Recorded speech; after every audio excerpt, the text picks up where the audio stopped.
I used to live in a further north part of Northeast Portland, and I would bike over the Broadway Bridge all the time. And one day when I was biking back east on the Broadway Bridge, I saw this little yarn bomb. And it was, yarn bombs is like a soft form of graffiti.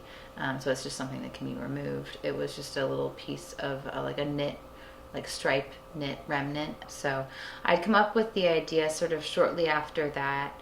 So that was like the beginning of like a catalyst for putting the installation on the Broadway Bridge. They're now 18 by 21 feet. We're gonna hang it above the pedestrian and biker bridges, and they'll still be outside the draw spans, so they won't be disrupting the machinery. Cascade Yarns is like a local company to Seattle, and it's they make this Cascade 220 superwash. 220 means that it's 220 yards of this yarn, and it's 100% superwash merino wool made in Peru. And so we've got a 7-color group sort of range, and within each color group there's about 4 to 5 different colors that I've selected to range within each. So like this is the green, and each packet is a little bit different, sort of depending upon, like this is one color block.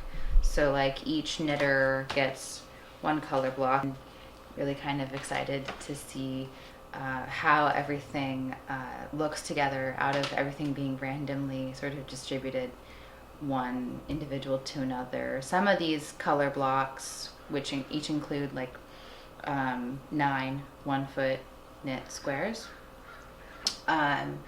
is either made by just one person, or they kind of hired it out a little bit and spread it out amongst a friend or two. And we've got women in nursing homes, we've got a bunch of mothers, grandmothers, just women my own age and your age, just as knitting as well. Really sort of spans the gamut. They're on the west side of town, east side of town, southeast, northeast, northwest, southwest. I've got one knitter who, so far that I know of, who's in Vancouver. So I'm part of the Timbers Army Knit group, and a couple of the members had found out about the project, and one of them became team leaders for, I guess she and Sharon are the ones distributing the yarn. So we took all the green and gold because, well, we're Timbers Army. It's been a lot of fun. I've been doing a lot of, I knit in public a lot. I knit on, like I said, on Max and when I'm at dinner, and it's a lot of fun when people ask, oh, what are you making? And it's like, well, let me tell you. There's this bridge turning 100, and we're making a big art project for it. And it's kind of a great like conversation starter to be able to say, hey, I'm working on this thing, and they're asking me about it. I volunteer at Scrap on and off, and there was an announcement in their bathroom talking about the Blankets for Bridges project, and I figured, in all the time that I've been doing crafts, the one craft that I never got to grasp was knitting. So I figured if I joined in, I would have the opportunity to challenge myself to actually learn to knit.